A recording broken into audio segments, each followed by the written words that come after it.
I've done enough for you. Time to go. That's what my stepfather Leon told me on my 18th birthday. No warning, no emotion, just cold words that cut deeper than I expected. And then he actually did it. He threw me out of the house, my house, the one that, by law, had my name on it. But the part that cut the deepest? It wasn't Leon's voice echoing in my ears. It was my mom's, when I called her right after, hoping she'd back me up. Instead, she said, "Leon's right. You need to grow up."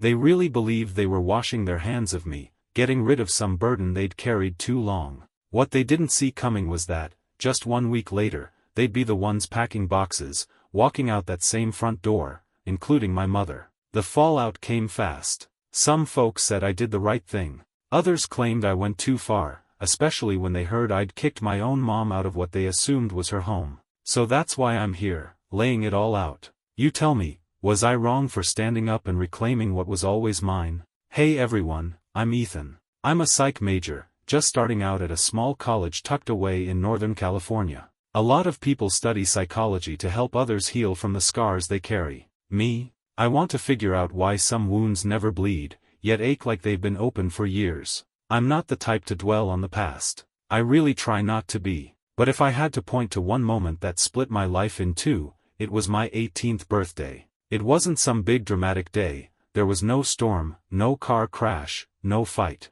Just a regular Tuesday. The sky was clear, I went to class like always, and a couple of classmates sent me "happy birthday" texts. But I've learned that sometimes, it's the ordinary days that blindside you the hardest. That birthday will never leave me. Not because it was sweet or special, but because that's the day everything shifted. That's when I stopped being part of a family. That was also the day I had no choice but to start living like a grown man, not because I was ready, but because there was no one left who saw me as their son. It's been almost 4 months since that afternoon, but I can still picture it like it happened this morning. I had just stepped off the bus, heading home. My thoughts weren't on anything big, just little stuff. Like maybe there'd be a small cake on the counter. Maybe a rushed birthday card with that familiar messy handwriting. "Happy birthday, my son." I wasn't hoping for a party or a stack of gifts. Just, something. Anything that said, "Hey, we remember today matters to you." But whatever quiet hope I had fizzled the second I pushed open the gate.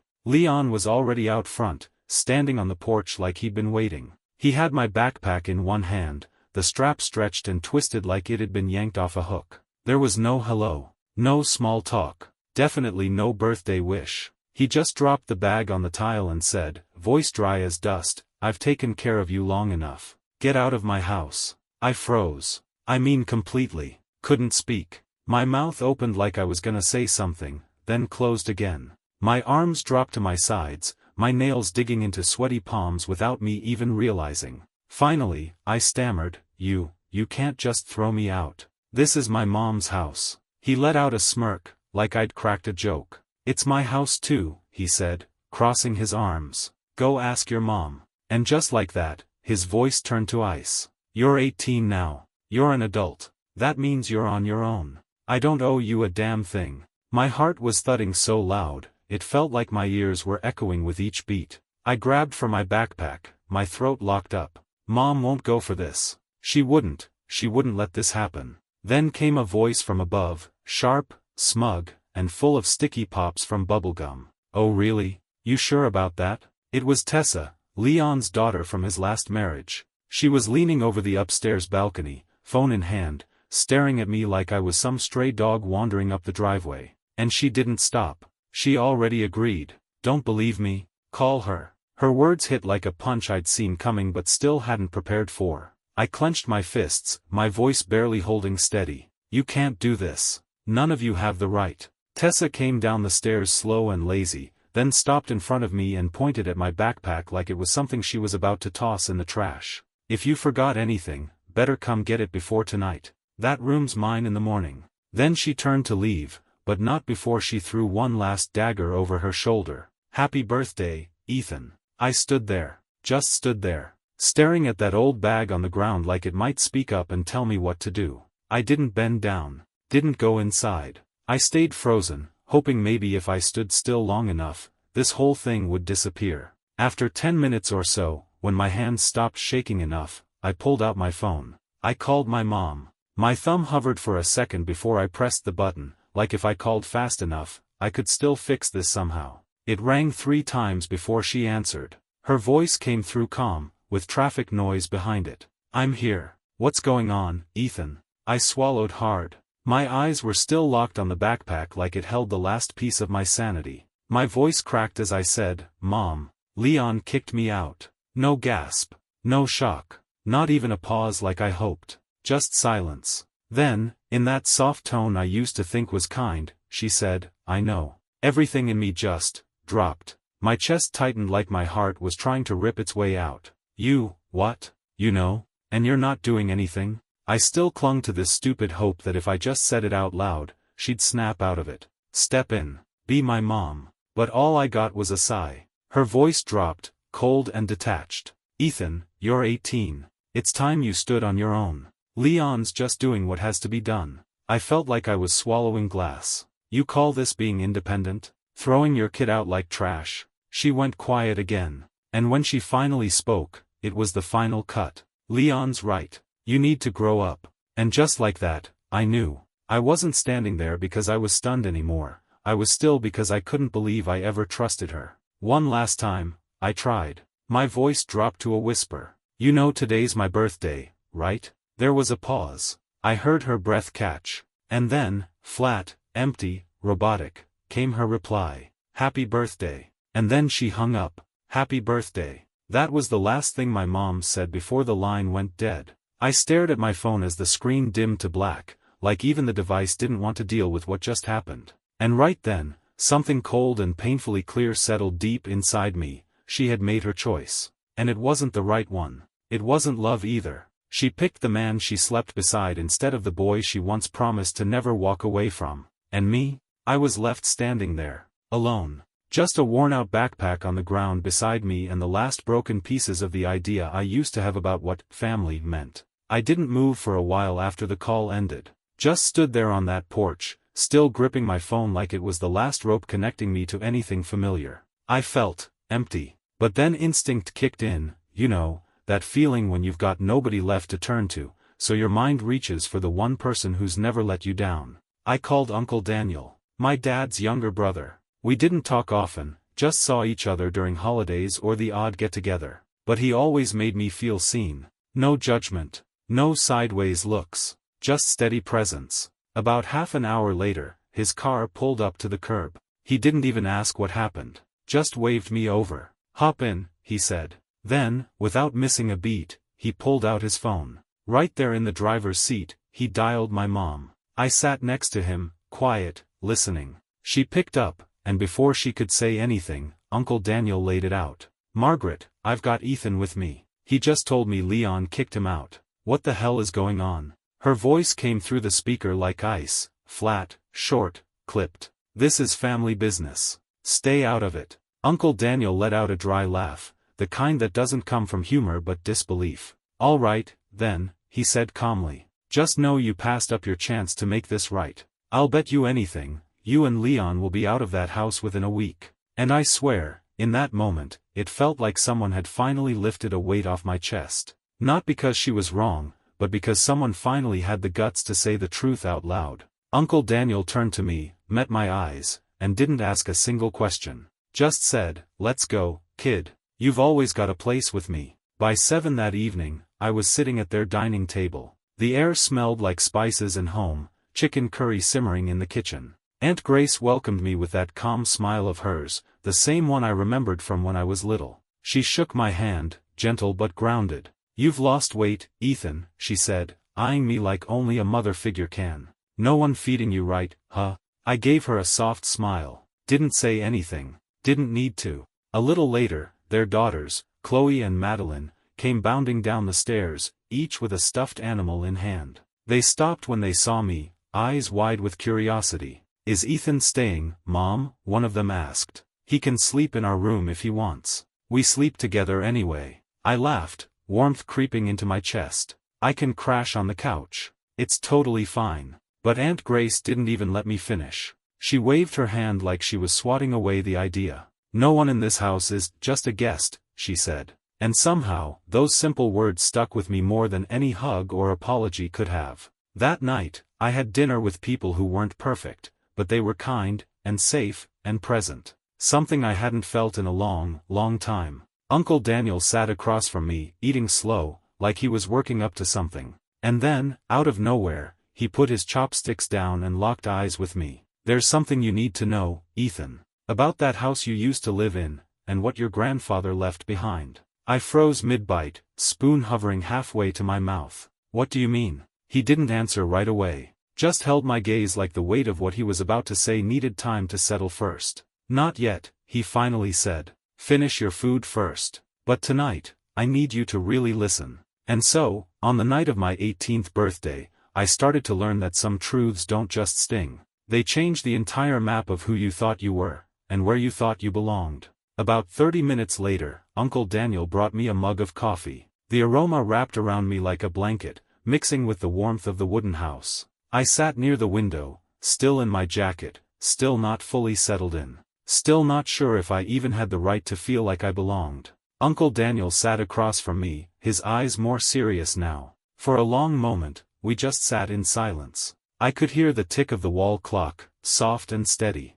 Then he leaned forward, voice low and deliberate. "Ethan, you ever wonder why that house was already there when you were little?" I shrugged. "I just figured it was Mom's. Or maybe something Dad had before he passed." He shook his head slowly, set his mug on the glass table between us. "No, that house originally belonged to your grandfather." I looked up sharply. My gut clenched before my brain could catch up. Something in me already knew what was coming. Uncle Daniel didn't draw it out. "Before he passed, your grandfather made a will. He left the house to you, Ethan. Ethan Whitaker." He let out a breath, like brushing dust off old memories. "When he died, you were just 8. So legally, your parents were given temporary guardianship over the house. Everything was notarized, all above board. There were no arguments." He paused, his eyes dimming a bit as the story deepened. "But then your dad passed away. Stroke came out of nowhere, fast. Too fast. No time to change anything.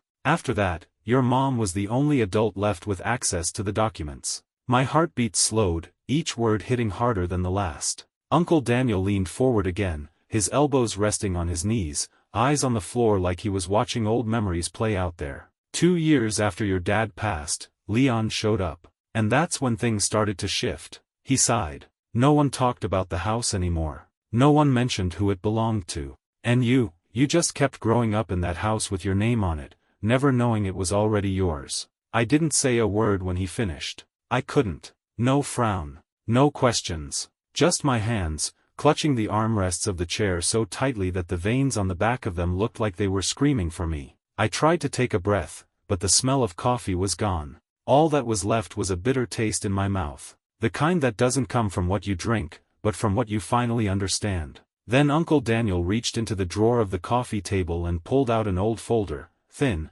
slightly yellowed at the edges. "This is a copy of the will," he said. "I kept it ever since your grandfather passed." He handed it to me, his voice softer now. "You should have known all of this a long time ago. But sometimes people hide the truth until you're old enough to claim it." I took the folder. My hands were ice cold. At the top of the first page, in bold letters, was my name, Ethan Whitaker. And in that moment, I knew, nothing in my life was ever going to be the same again. Right after we finished talking, the room suddenly went dark. For a second, I thought the power had gone out. I looked around, a little confused. But then I saw a soft, flickering light start to glow from the kitchen. At first it was faint, like the room was just breathing quietly. Then it grew, filling the space with a soft warmth. Candlelight. And just as I was starting to process it, I heard a voice, gentle, steady, familiar. "Happy birthday to you." I froze. My mouth opened slightly, but nothing came out. I couldn't believe what I was seeing. There they stood, Uncle Daniel, Aunt Grace, and their daughters Chloe and Madeline. Around the dining table, lit by the glow of a few candles, all of them looking at me with soft smiles and kind eyes. It wasn't over the top. No balloons or banners. Just this quiet, simple moment, and yet it hit me deeper than anything ever had. "Happy birthday, Ethan," Aunt Grace said, her voice warm and full of kindness, the same way she greeted me earlier, but this time, it went straight to my heart. I didn't know how to react. I couldn't tell if I was supposed to smile or just let it all go and cry. All I knew was that the coldness I'd been carrying since yesterday, it started to melt away. That heavy feeling of not being wanted, it was gone. "We wanted to surprise you," Chloe said, her voice full of excitement. Madeline gently touched my shoulder and whispered, "Now you don't have to spend your birthday alone." I stood there still, eyes blurry, heart swelling with something I hadn't felt in years.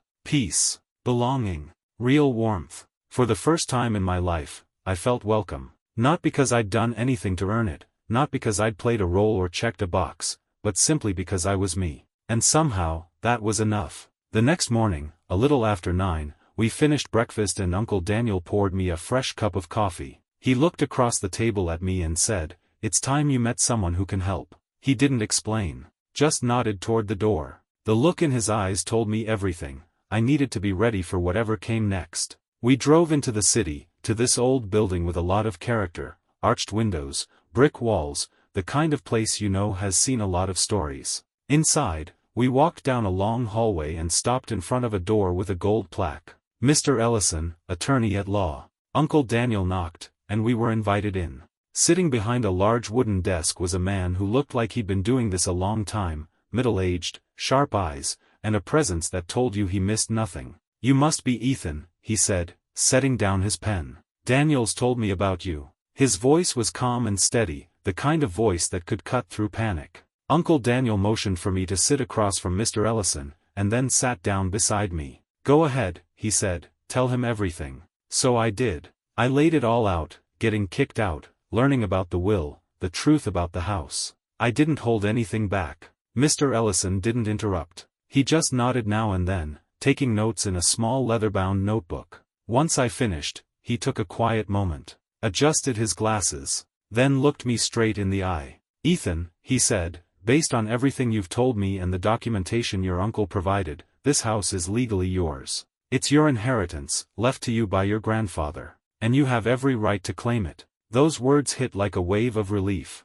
My body, my chest, I hadn't even realized how tight everything had been until that moment. "So, I can ask them to leave?" I asked, my voice low, unsure if I'd really heard him right. He nodded firmly. "Yes, you're the legal owner. If they refuse, we can get the police involved. But I'd suggest sending them a formal notice first. Give them a chance to leave on their own. If they don't, then we escalate." Hearing that, I felt something inside me finally loosen. I still had doubts. I still didn't know how they'd react. But I wasn't as scared anymore. "What should I do now?" I asked. He didn't hesitate. "I'll go with you. If there's any pushback, I'll be there to protect your rights." I exhaled deeply. That weight I'd been carrying, it wasn't gone, but it felt lighter now. "Thank you," I said. "I really need the backup." He gave a quick nod, stood up, and grabbed his briefcase from under the desk. "That's what I'm here for. Let's go." And just like that, I wasn't walking back into that house alone. I had someone beside me. And that changed everything. An hour later, we pulled up in front of the house, the one I used to call home, the one I'd been thrown out of just yesterday. I paused at the gate, staring at it like it was some ghost I wasn't sure I was ready to face. The whole place looked the same, but I didn't feel the same. Uncle Daniel turned to me. "You ready for this?" I nodded, holding the folder tight to my chest. This wasn't just about property anymore. This was about finally standing up for myself. We walked to the front door. Uncle Daniel knocked, firm, but calm. I heard footsteps from inside. A few seconds later, the door opened. There they were, my mom and Leon. They looked caught off guard, like we'd just shown up in the middle of a private conversation. My mom looked confused, a little guilty, like she already knew why we were there. "Ethan, what are you doing here?" she asked, her voice tight, caught somewhere between unsure and defensive.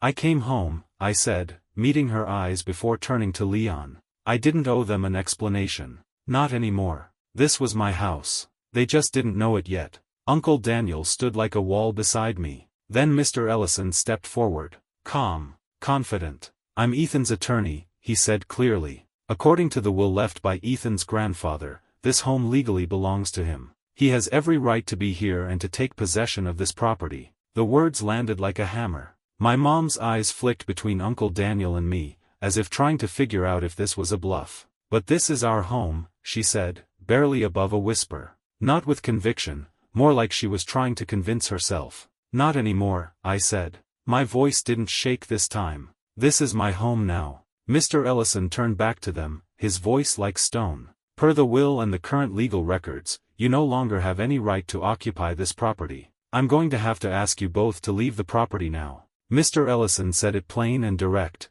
no emotion, just law. And as the words settled into the silence, my mom and Leon exchanged one of those looks, sharp, panicked, full of disbelief and growing anger. Then my mom's eyes locked onto mine, burning. Like sparks could shoot out from the tension behind them. Her voice cracked, furious. Ethan, are you seriously doing this? This is my home. You can't just throw your mother out. I didn't speak right away. I held her stare, not flinching, not blinking. And in that pause, something inside me shifted for good. The old version of me, the one who begged for love, for approval, that kid was gone. This is my home, I said, slow and clear, my voice steady like steel. You and Leon have no right to be here anymore. And don't bring up what you did for me. I've heard enough. Before I could even breathe, Leon charged toward me. His face turned red, his hands curled into fists. The veins in his neck were bulging. He pointed a trembling finger straight at my face.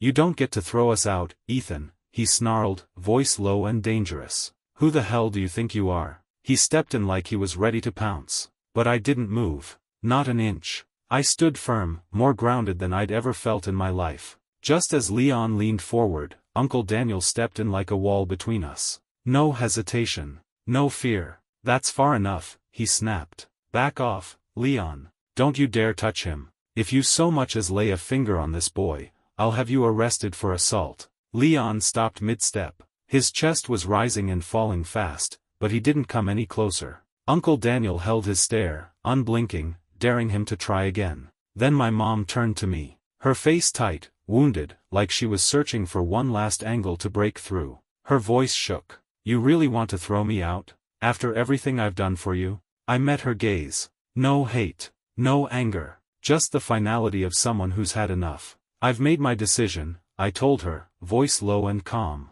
The whole room felt like it was closing in, thick with tension, disappointment, disbelief. They kept looking at me, both of them, waiting to see if I'd crack. But I didn't. Because I was done carrying guilt for wanting what was mine. They could yell. They could glare. But they weren't going to shake me this time. Then, suddenly, the door slammed in our faces. But just before it shut all the way, my mom called out through the crack, defiant. Go ahead and call the cops if you want. But we're not leaving. The door closed with a hard, final thud. I stood there, still, steady. I knew what was coming next. And I wasn't backing down. 15 minutes later, the police showed up. Mr. Ellison had everything ready. He calmly explained the situation, my legal ownership of the house, the official will, the notarized documents. Everything was clear, signed, and valid. The officers listened, checked the paperwork, and nodded. Then they went up to the door and knocked. After a short conversation,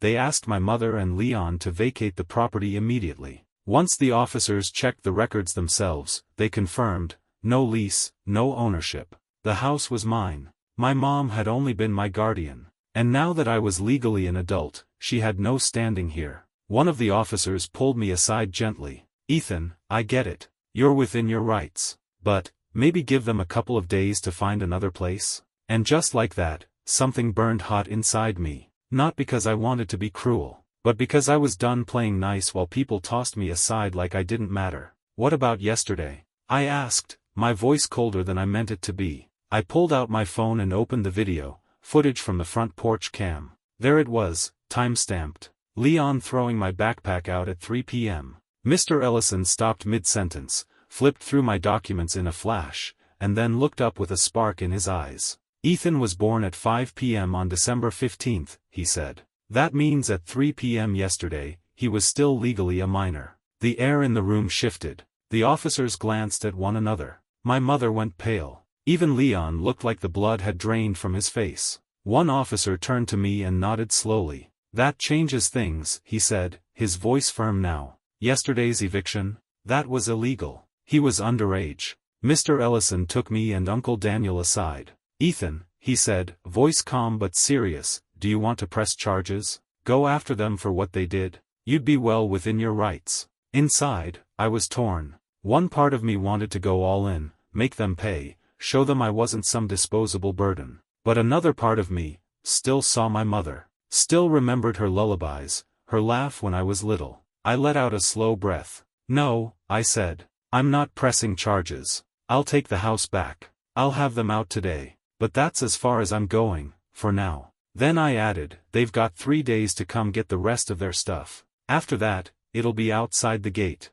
And I don't want them coming back here again." Uncle Daniel gave me a look, long, quiet, understanding. Like he heard everything I didn't say out loud. I still felt the weight in my chest. But now, I was the one in control. Once everything was set, Mr. Ellison stepped forward, calm as always. "We're not pressing charges, yet," he said, loud enough for them to hear. "But you are required to vacate immediately." He paused, letting that hang in the air. "If you don't, we'll move forward with a formal lawsuit. And the consequences will not be light." That's when my mom finally spoke. Her voice cracked open, raw and trembling. "Ethan, please, can't you just let Leon and me stay? We know we were wrong. I know I was wrong. I'm begging you." For a second, something in me faltered. A small flicker. Because for a long time, I would have done anything to hear those words. But then, that moment flashed in my mind, me standing at the porch, holding the phone, and her saying, "I know," when I told her Leon kicked me out.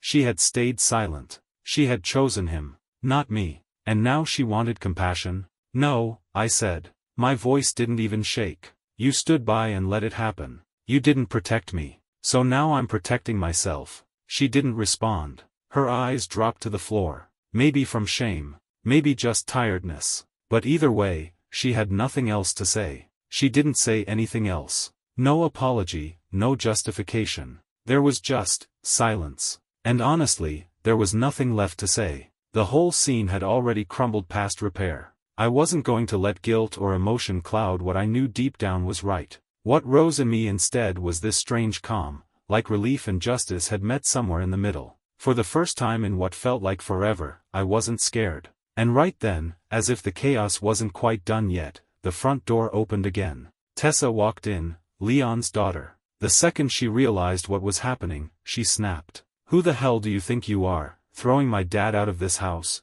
she yelled, her voice cutting through the room like a blade. "You have no right to do this, Ethan." She wasn't holding back. Her tone was pure fire. Loud, furious, personal. "You heartless bastard," she spat. "You're tossing him out over some house. Do you even realize what he's done for you?" I didn't flinch. My hands stayed at my sides, my jaw tight. Anger burned through me, sure, but I held on to my calm like it was the last piece of control I had. Mr. Ellison stepped forward before I could even open my mouth. His voice didn't need to rise. It cut through the tension all on its own. "Tessa," he said, firm and cold, "I'm going to need you to stop talking. Right now." He pointed to the security camera mounted up near the front door. "Everything happening here is being recorded," he said, eyes locked on hers. "And if you insult or threaten Ethan again, it'll all be on file. I suggest you think very carefully before saying another word." She froze. She understood.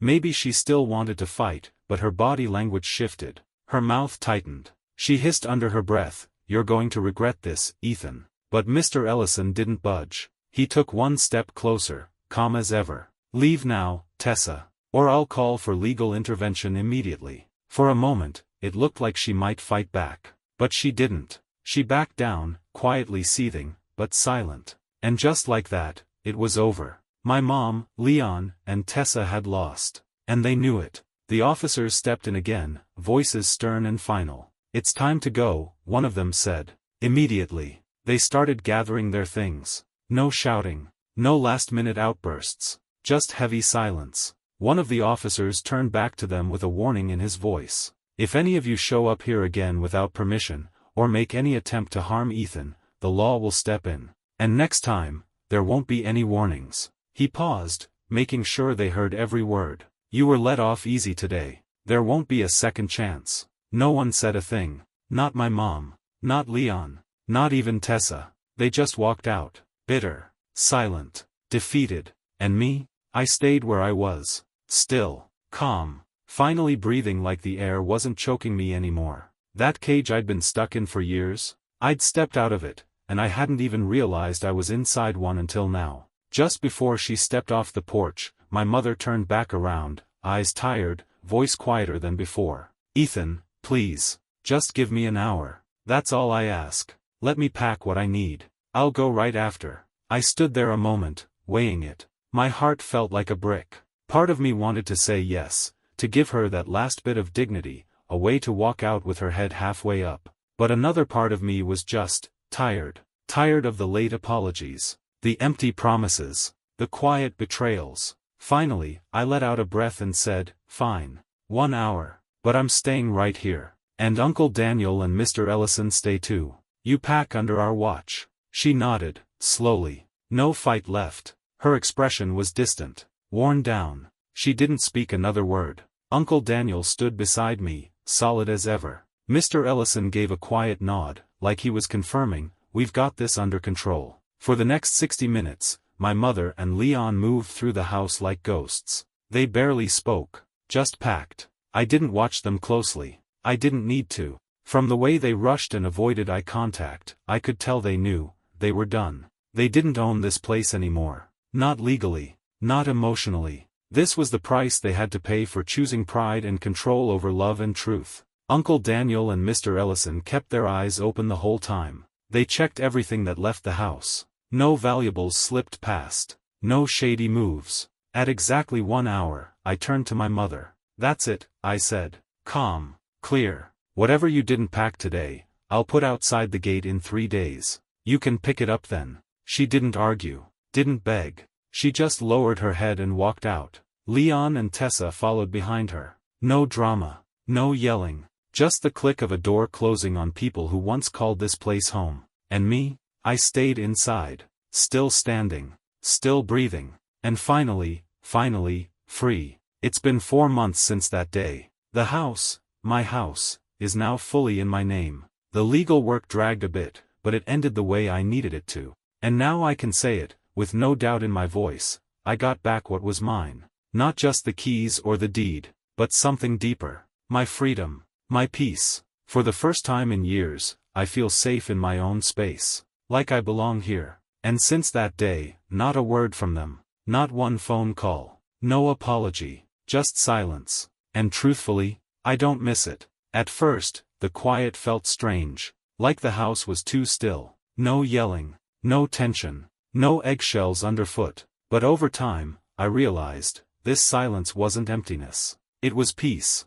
This life, without them in it, it's what I needed all along. Not because I hated them. Not because I wanted revenge. But because I finally got it. I don't owe my loyalty to people who lie. I don't have to carry the weight of relationships that only work when I'm silent. And I sure as hell don't have to stay in a house that never felt like home. Just because the people inside shared my blood. Just because someone shares your blood doesn't mean they get to own your soul. That's something I had to learn the hard way. But now I live with honesty. I breathe without tension. And that freedom, that peace, is worth more than anything they ever held back from me. The most important thing I've come to understand is this: I made the right choice. For too long, I kept handing out little pieces of myself, hoping someone would finally love me back the way I needed. I twisted myself into shapes that fit their expectations, trying to earn affection that always came with strings. And in doing that, I lost who I was. But not anymore. Now, I've taken back more than a house.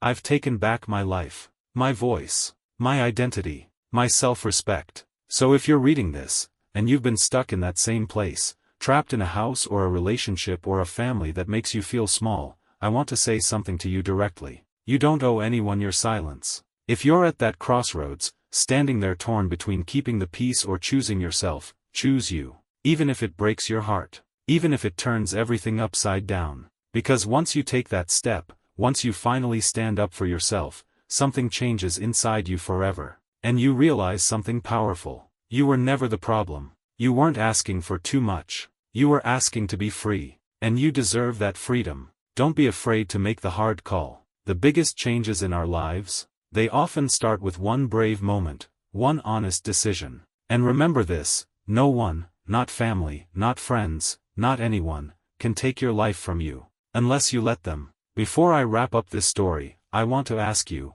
honestly, Was I wrong for making my mom leave the house that legally had my name on it? Or was I right to take back what was always mine? If you believe I did the right thing, comment 1. If you feel I was wrong, comment 2. But more importantly, share why. I truly want to hear your thoughts, how you see it. And if this story meant something to you, if it hit a nerve or brought clarity, don't forget to subscribe. Your support means everything. It's what keeps stories like this coming, real moments, hard choices, and truths that stick. Thank you for being here, for listening, for standing with me through every messy, painful, powerful part of this journey. And if you know someone who feels trapped, someone who needs strength, share this story with them. Let's keep growing. Let's keep learning. Let's keep standing up for ourselves. Together.